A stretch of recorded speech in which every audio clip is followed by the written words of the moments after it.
Tak prajem opäť pekný deň. V tomto treťom videu návode vám ukážem, ako jednoducho si teda budete vytvárať tie dané nehnuteľnosti. Takže ideme na ten listings. Ten príklad nemovitosti dáme preč. Klikneme na add the listings. Dáme sem názov, čiže vlastne kopírujem názov odtiaľto. Tu nedoplňam nič, keďže vlastne budeme nehnuteľnosť vytvárať niekde inde. Tu klikneme na to, či je to s bazénom alebo bez bazéna. Ja keď idem nižšie do týchto informácií, ktoré sú tu uvedené, vidím, že je tu bazén a nie je preškrtnutý. To znamená, že je s bazénom. Rovnako sme si mohli všimnúť, že sú zakázané zvieratá, takže tu je potrebné napísať bez zvířat. A rovnako je tu, vlastne toto už nepotrebujem, rovnako tu nižšie doplňam typ místa, čiže sa jedná o dom, o celý dom. Doplním náhľadový obrázok, to je ten, ktorý sa mi bude ukazovať vlastne v tom výpise. Ja použijem ten úplne prvý, ktorý som nahral, to je tento. Tento bude lepší.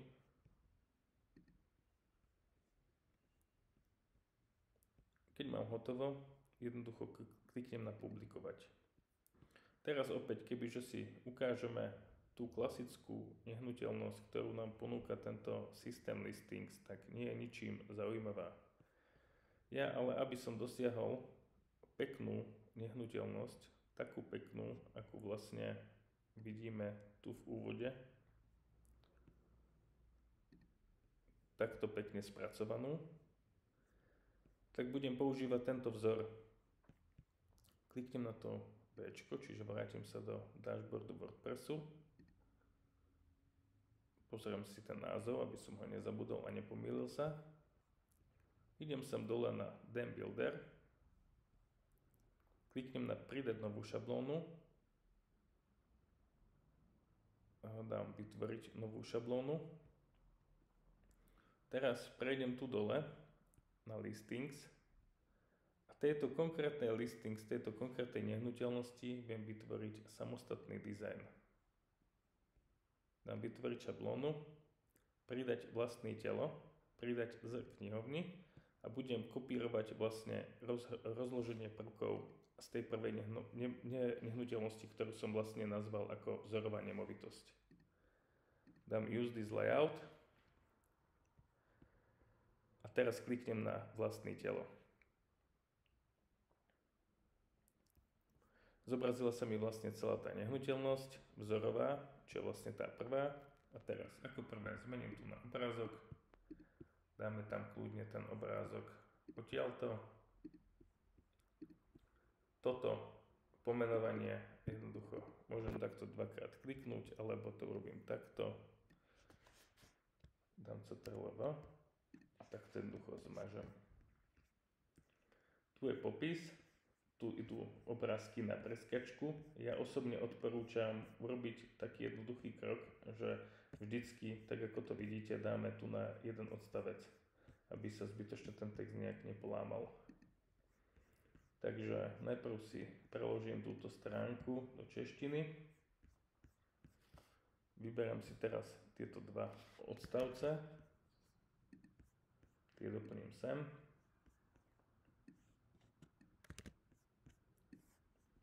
Vidíte, tak tu na táto jedna časť sa mi dáva na stred, aj napriek tomu, že to tu je navolené, aby to bolo na stred, tak je potrebné kliknúť na túto ceruzku a tu urobiť toto zarovnanie. To je v prípade, že to nastane taká situácia. Idem ďalej. Teraz si skopíram tieto dva ďalšie odstavce. Opäť dám Ctrl+V. No, opäť nastal ten istý problém. Občas sa to stane. Je to niekedy taký predformát toho, čo sa vlastne nachádza na tej stránke. Čiže tu. A teraz, aby sme nevyšli vlastne z toho, tak opäť tieto dva odstavce. niekedy mi tam nezobrazí tú možnosť ako tu, tak jednoducho dáte vymazať, dáte Ctrl+V a takto jednoducho to vložíte. Vidíte ale, že to trochu už ničí ten formát, takže toto dám Ctrl+C a vymažem a nechám iba tu. Idem vlastne na ďalšiu časť, toto som vlastne odtiaľ nevybral, takže to teraz označím odtiaľto. Dám Ctrl+C, vrátim sa a túto tohto zvyšného textu skopírujem ten zvyšný text. Môžeme si to robiť tak, aby nás to nemýlilo, že ho úplne vymažeme a teraz dáme Ctrl+V a vráti sa naspäť. Tu jednoducho využijem obrázky, ktoré som si nahral. Vy si ich viete nahrať takto jednoducho z počítača. Hej, tu mám vlastne otvorenú teraz tú vašu zložku, čo som si nahrával predtým. Idem do knihovny. Obrázky si volíte, aké chcete, najlepšie ale voliť také obrázky, aby boli približne rovnaké na veľkosť.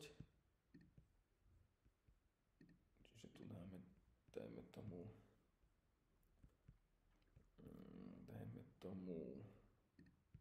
tento obrázok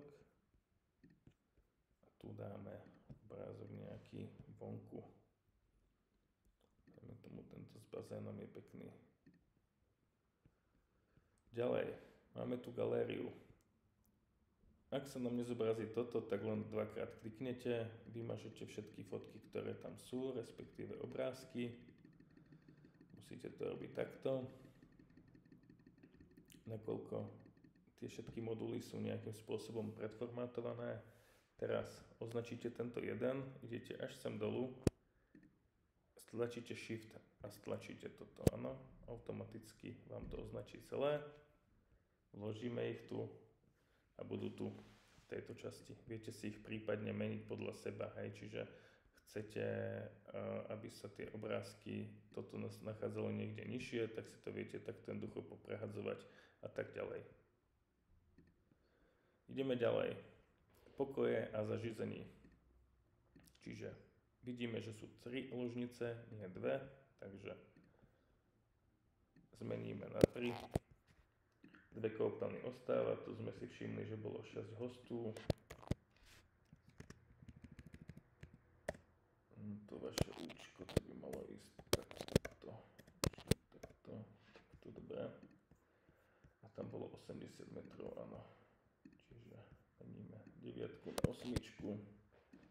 S tým, že toto som našiel na internete, tieto zvyšné logá.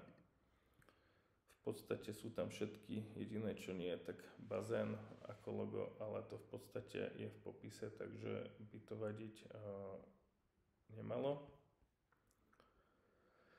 Potom tu vlastne som urobil button, po ktorom keď kliknem, tak mi vlastne zobrazí toto celé.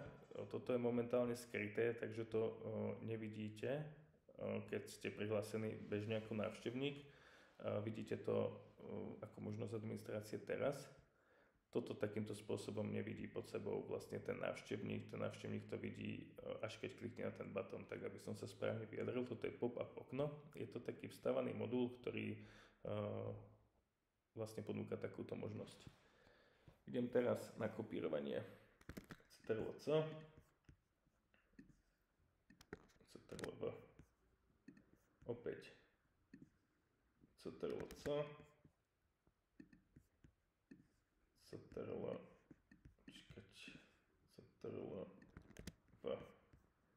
Je tam síce toho trochu viac, ale vidíte, tak toto rozhádže hlúpo, takže z toho dôvodu som to takto neurobil. Môžete si to tam potom doplniť vy keď tak.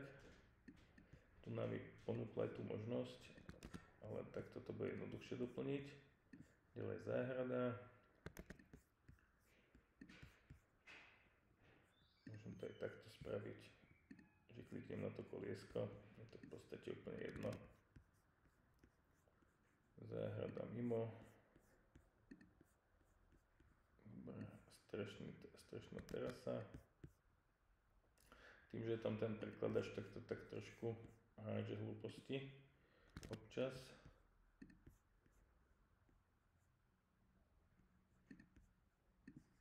Takže potom si to treba doťuknúť a pozrieť.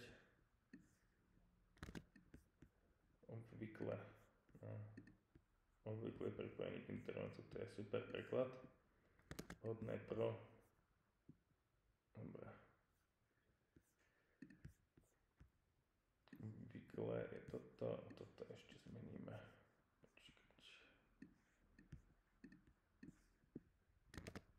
Dobre, máme hotovo, pre istotu si to uložíme, aby náhodou, ak niečo vypadne internet alebo čokoľvek. Toto udelať, to asi teraz z toho nič neurobím, ale kebyže chcete vkladať nejaké mapky, tak sa dajú vkladať veľmi jednoducho. Ukážem ešte na vloženie tých ďalších častí, aké vzdialenosti. Čiže tu nás sú trajekt, môžeme doplniť trajekt, mestské centrum, 300 metrov, autobus 300, čiže vlastne toto je niečo, čo už je. Letište 22, namiesto 28, restaurácia kilometr, prameň 1,3. To si zmeníme na kilometr. Letište 22, to čo tu není, môžete jednoducho zmeniť, je tam vlastne nočný život, ten je kilometr, takže to si zmeníme. Naše tipy pro voľný čas, ďalšia vec, opäť jednoducho takto chytíte, skopírovate. Tu je ale taký problém, že je to také hlúpe trošku, takže tu som to kopíroval po jednom. Takže u vás bude to tak, že ako to chcete, pretože keď to vlastne dám, tak to skopíruje takto pod seba. Čiže ja to vrátim naspäť, takto jednoducho. A môžete si to tam podoplňať sama ako chcete, alebo nájsť nejaký iný spôsob, ako by sme to tam dali. Dostupnosť a ceny. Teraz sme sa dostali k tomu hlavnému. Tu je potrebné urobiť dvojklik, tu vybrať formulár, ktorý je k tej druhej nehnuteľnosti, rovnako kalendár a formulár tiež.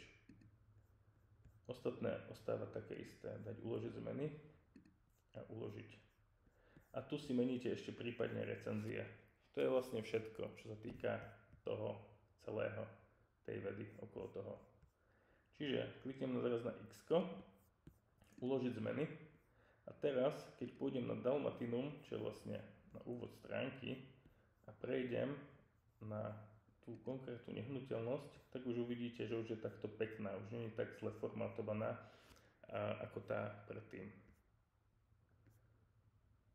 Hej, s tým, že kalendár má vlastný s cenou 70, s tým, že potrebné minimálne na tých 7 nocí. Keď to dám na menej noci, tak mi to vlastne ukáže, že prosím zmente dávku. Čiže áno, ideme opäť úvod, dám tu úplne prvú a znovu tu sú úplne iné obrázky a tak ďalej a tak ďalej.